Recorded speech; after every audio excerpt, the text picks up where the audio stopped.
अस्सलाम वालेकुम मेरे प्यारे दोस्तों, आप सभी का स्वागत है MIM न्यूज मधुपुर चैनल में। दोस्तों, इस वीडियो को पूरा जरूर देखें। इस वीडियो के अंदर बात करेंगे दिल्ली विधानसभा चुनाव 2025 के बारे में और मजलिस के चाहने वालों के लिए बहुत बड़ी खबर लेकर हम हाजिर हैं। असदुद्दीन ओवैसी ने केजरीवाल का खुलासा कर दिया है। आम आदमी पार्टी का बहुत बड़ा खुलासा करते हुए असदुद्दीन ओवैसी ने केजरीवाल के ऊपर आरोप भी लगा दिए हैं। दिल्ली के अंदर जहां पर मुस्लिम आबादी है और दलितों की आबादी है, वहां पर केजरीवाल ने थोड़ा सा भी काम नहीं किया है। ओवैसी ने इस तरह से केजरीवाल के ऊपर आरोप लगाया है। उसके बाद सावरकर को लेकर, गांधी को लेकर, उसके बाद पीएम नरेंद्र मोदी को भी लेकर ओवैसी ने बहुत बड़ा बयान दे दिया है। ओवैसी साहब का यह बयान सुनना काफी जरूरी है कि ओवैसी साहब ने आखिरकार दिल्ली विधानसभा चुनाव से पहले ओवैसी का इतना बड़ा बयान सामने आया है। तो ओवैसी साहब क्या कुछ बोले हैं दिल्ली विधानसभा चुनाव को लेकर, कई मुद्दों को लेकर,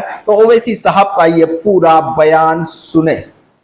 ये इनका जो बड़ा ड्रामा होता है केजरीवाल का कि हम क्लिनिक बनाए, स्कूल बनाए, कहां बनाया तुमने बताओ, जहां पर अल्पसंख्यक समाज के मुसलमान रहते हैं। बिल्कुल। और तुम्हारा जो सरकार का जो परफॉर्मेंस है, डेवलपमेंट सब झूठा है, बकवास है। जाकर आप देखिए वहां पर जहां मुसलमान रहते हैं।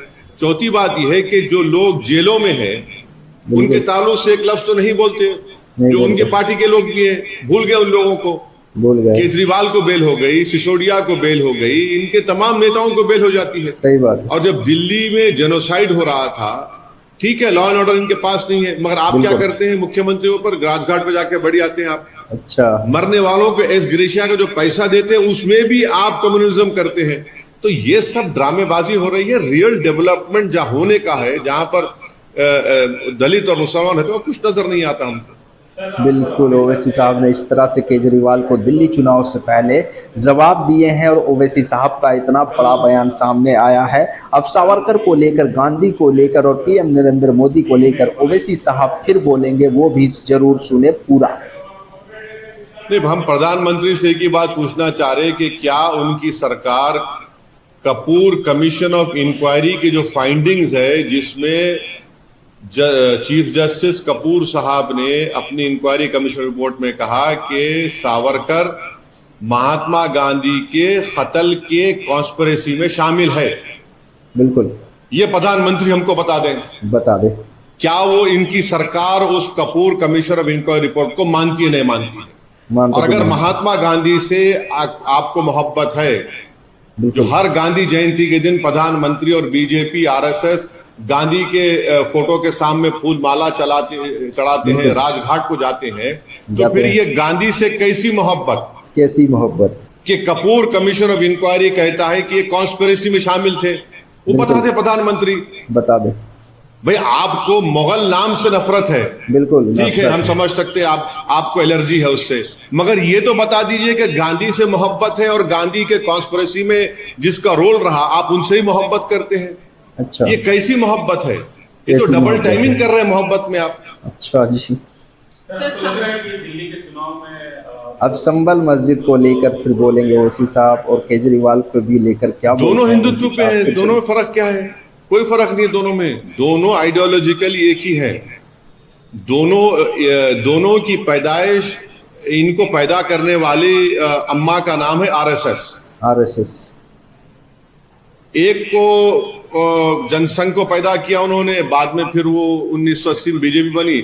एक को उन्होंने 2012-13 में एक बड़ा इंस्टीट्यूट है, वहां पर लैब ग्रोन है ये हिंदुत्व, वहां पर पैदा किया उसको। क्या बोल दिया भाई केजरीवाल को, मोदी को लेकर ओवैसी साहब। अब संभल पर ओवैसी साहब देंगे जवाब मीडिया को, वो भी सुने पूरा क्या बोले। अरे गोलियां चल के 5 लोगों की मौत हो गई है, 5 लोग बच्चे हैं, छोटे बच्चे, उसमें सीने के ऊपर उनको गोलियां लगी है, को पीठ पे लगी है, और आप क्या कह रहे हैं? पूरा ओपनली आप एक समुदाय के खिलाफ आप जा रहे हैं। बिल्कुल। क्या ये जेब देता है वहां की एडमिनिस्ट्रेशन को कि आप एक ही समुदाय के खिलाफ जाए? आप इंसाफ करिए। इंसाफ का मतलब तो ये नहीं है कि आप उनको दबाए, उनको डराए। 80 से ज्यादा बच्चों को तो आप पकड़ चुके हैं, और एएसआई प्रोटेक्टेड मॉन्यूमेंट है संभल की मस्जिद, और उसके 5 फीट पर आप आउटपोस्ट बना रहे हैं। जरा तो शर्म आनी चाहिए कि तुमको एएसआई का जो कानून है 100 मीटर्स का, उसको पास हो लिहाज नहीं है। आप परमिशन लिए एएसआई से, बताइए। मजा आएगा, पूरा सुनिएगा। वक्फ बोर्ड का डॉक्यूमेंट है, सुन्नी वक्फ बोर्ड का डॉक्यूमेंट है, बोलते उसको फेक है। तो अगर फेक है तो सुन्नी वक्फ बोर्ड पे केस बुक करिए, चलिए आप केस बुक कर दीजिए। सुन्नी क्या कर रहे हैं लोग? एक तरफा जुल्म हो रहा है वहां पर संभल में पूरा। और संभल को नया वो जो 1980 और 90 में जो तमाशे हुए थे, उस तरह का माहौल पैदा करने की कोशिश की जा रही है संभल में। बाप रे बाप, क्या बोले ओवैसी साहब संभल को लेकर, संभल मस्जिद पर जिस तरह से विवाद छिड़ा है, ओवैसी साहब का इस एक तरह बात से जवाब सुनिए, इंदिरा गांधी के कत्ल के बाद जी। जो सिखों पर जेनोसाइड हुआ, अच्छा, और जितने एक्यूज थे उनको किस पार्टी ने टिकट दिया? किसने उनको मेंबर ऑफ पार्लियामेंट बनाया? किनको बनाया? और फिर दूसरा ये है कि मौजूदा जो रूलिंग पार्टी है, मुख्यमंत्री पर खुद केस है, बाप रे बाप, उनके बड़े बड़े नेताओं पे केस है। सही बात अब है। बीजेपी की बात ले लीजिए, कितने बीजेपी के सांसद हैं जो पार्लियामेंट में हैं, उन पर केस नहीं है, सब दूध के धुले हुए हैं। सब दूध के धुले हैं। किसने यूएपीए जिस पे लगा था उसको एमपी बनाया? एमपी बना मैं दिया। फिर से कह रहा हूं कि कभी अपने गिरेबान में झांक कर देख लीजिए। एक उंगली अगर हमारी तरफ आप उठा रहे हैं तो 4 उंगलियां, और ये फैक्ट्स आपको आईना दिखाएंगे। सही बात है, फैक्ट्स पर बात करते हैं ओवैसी साहब हमेशा। मैं टिकट देना नहीं देना मेरे पार्टी का काम है, दिल्ली चुनाव को और लेकर। टिकट उन्हीं को दे सकते जो लीगली इलेक्शन लड़ सकते हैं। बिल्कुल, जो लड़ तो सकते जो हैं, लीगल इलेक्शन लड़ सकते हैं, इलेक्शन लड़ेंगे। बिल्कुल लड़ेंगे। दिल्ली चुनाव को लेकर ओवैसी साहब बोले, टिकट के बारे में जब मीडिया पूछे तो ओवैसी साहब का इस तरह से बयान आया। जो बोलते हैं तो खूब बोलते हैं ओवैसी साहब, और जवाब भी देते हैं जबरदस्त।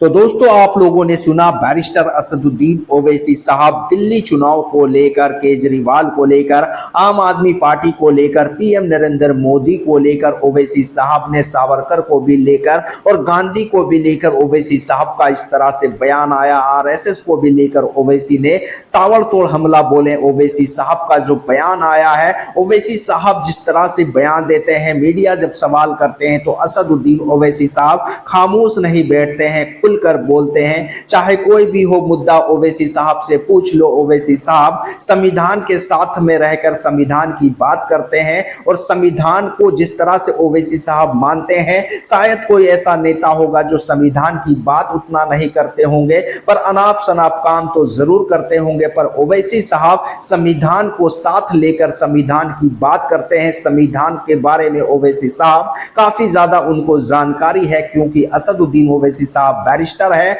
आप लोगों का क्या कहना है ओवैसी साहब को लेकर, कमेंट बॉक्स में जरूर बताएं। फिर मिलते हैं एक नई खबर के साथ, नए वीडियो के साथ।